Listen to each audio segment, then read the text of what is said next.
Hi guys, Joe and Tony here again. We're going to give you some exciting information today.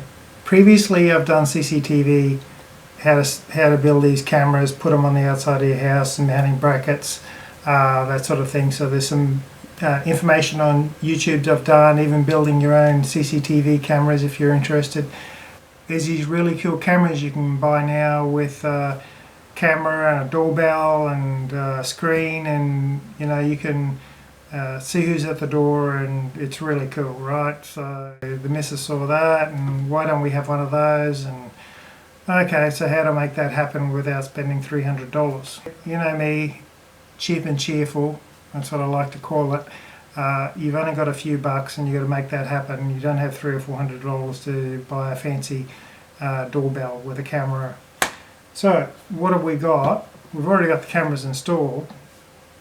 That's a given. Of course, if you don't have the cameras installed, well, that's going to be extra cost. But let's say you got the cameras installed and you need a screen on the wall, which I do. I need the screen on the wall to make this doorbell work. So what I've got lying around is an old iPad. This one's vintage, I don't know, old. And I've also got Samsung tablet. So if you've got kids, you've got a family, you go through these things like hot chips, right? You get a plethora of tablets lying all over the lounge room floor, basically. Nobody wants to use them because they get a bit old. But we have a use for these old tablets you've got sitting in your drawer now. You can turn them into your screen for your doorbell camera system. How do we get these on the wall, right? So you can put these on the wall lots of various ways. There's lots of brackets. Have a look online, you'll find many different types of brackets. They're just put a couple of screws in the wall, they slip on. There's magnetic types. You can put double-sided tape if you're brave enough. But all of that seemed a bit, a lot that I looked at were either too expensive or look a bit flimsy, didn't look custom enough, or didn't look like the real thing. What I did, I had a look online, I found this Brateck brand, bracket technology. Now they sell these as anti-theft for iPads and, well, tablets in general. Let's have a look here online. Marketed as anti-theft wall mount enclosure, 9.7 inch to 10.2 inch or 10.5 inch iPads, Samsungs.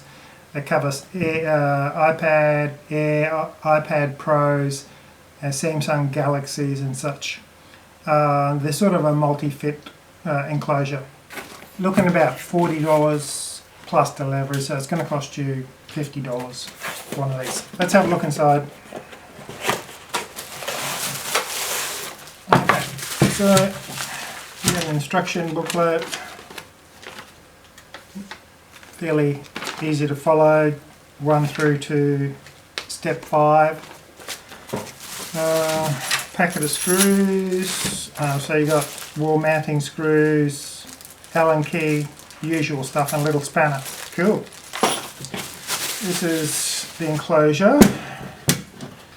Alright, comes like that. You've got various mounting holes, ventilation holes on the back. Let's open it up. It's open for having a little slide in. Might bring that camera in closer so you can have a better look at this. First I'm going to say, really heavy. You can see why it'd be an anti-theft device. Clearly that's not what we're using it for. It's just the fact that it was the right price range, right? And it looked like it fit my purposes, and look, 3 parts. Alright, so what we have is, this is the backing. The backing works. It's a multi-fit, like I said. It comes with all these Nylex nuts with bolts. So you just push them through the back, they lock in there, and then you've got a washer and they screw on. And basically what happens is your device sits on these little bits of rubber nuts and bolts. Alright, so it sits against it. And so for this particular piece here is for the galaxies, I believe. It tells you on here.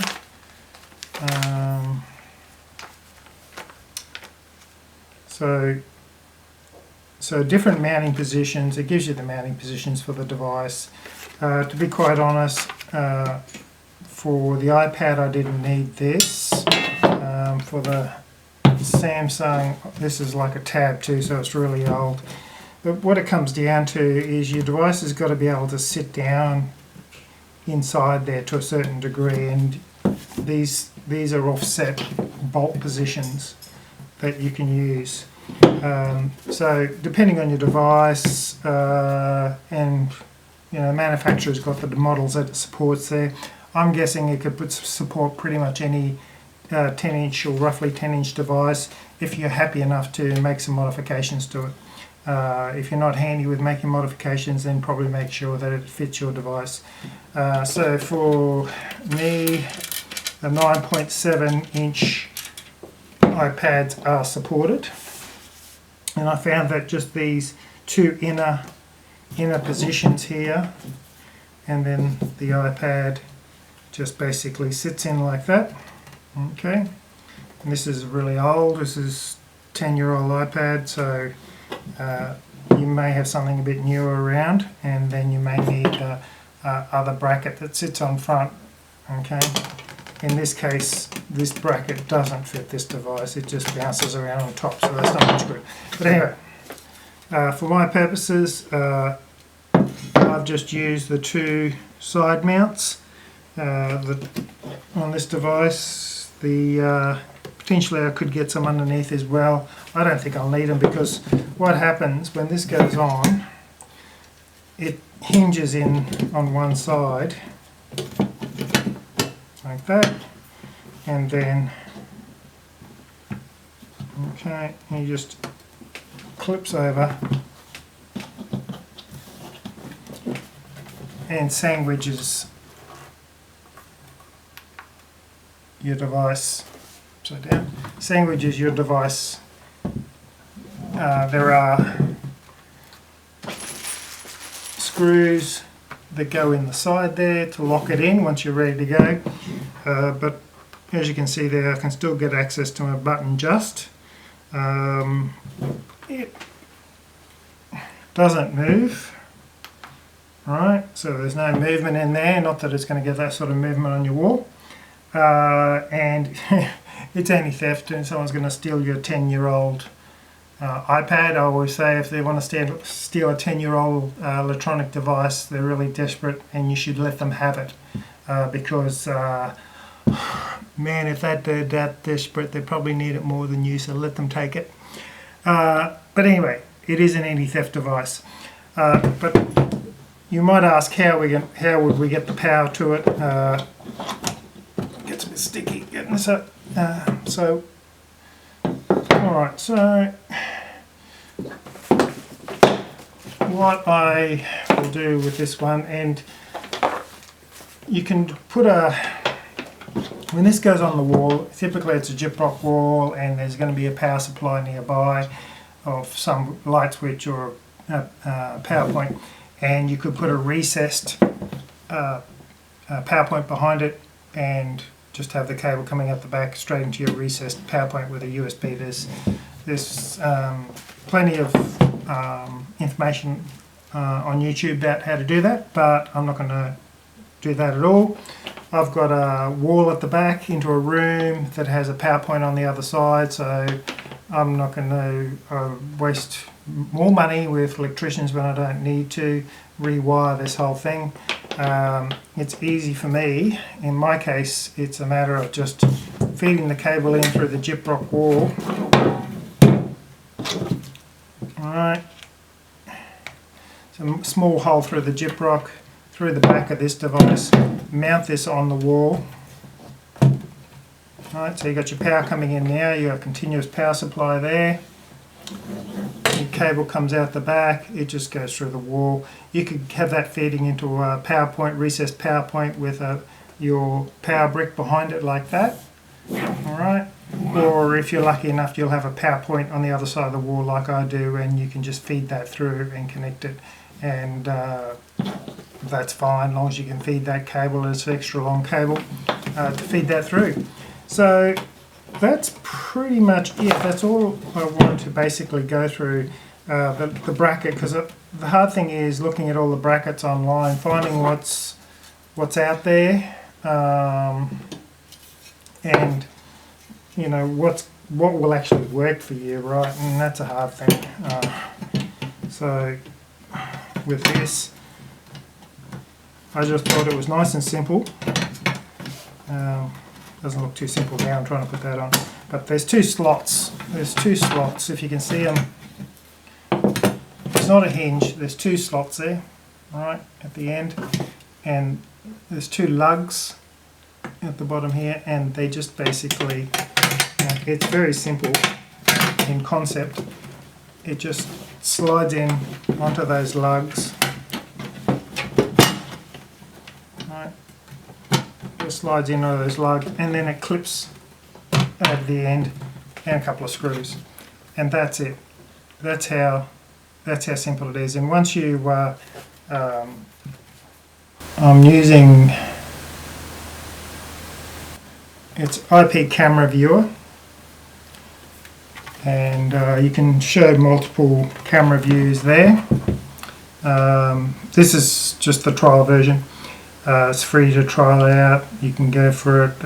It just had ads and a bunch of crappy stuff popping up. I think it's about $7 or $8 to buy this software from the chap, and then it strips all the ads off. You've got microphone, speaker there. You've got touch zoom.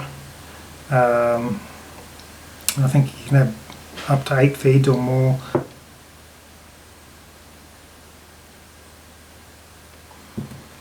And you can set that to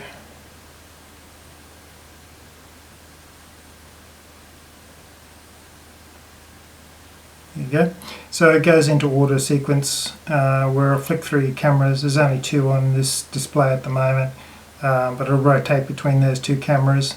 As you can see, it's nighttime here and one's outside, so yeah, this actual image is from the outside camera that I have got a YouTube on that particular camera, the Hikvision camera external dome, so I've got that, that's the feed from it at night, which you can see is pretty reasonable in dark scenarios. Anyway, that's that. We're back. Did I tell you it'd be easy? 4 screws, right? I was really lucky, I did cheat. 4 screws, battens, up on the wall, nice and simple. 50mm ventilation hole to get into the cavity, bit of cooling at the back. Make sure you put your power lead in so you've got continuous power supply. My gosh, it was pretty simple. Literally I did this within 2 hours. The whole thing, unboxed it, put it in. Somebody's come home. Missus is home. One more off the wife's list. Yay! Okay, yeah, there's lots more on the list. Donnie's got me booked up till probably the next 20 years by looking at that list, so I'll have some more YouTubes coming, so if you're interested in what Joey Antonio is doing, keep watching. Hope you found it interesting. You got your screen on the wall now, you can see what's happening. See ya. I wonder if that could be at the door. Uh-oh. This is gonna hurt. Wish I listened to Joe Antonio and installed that camera.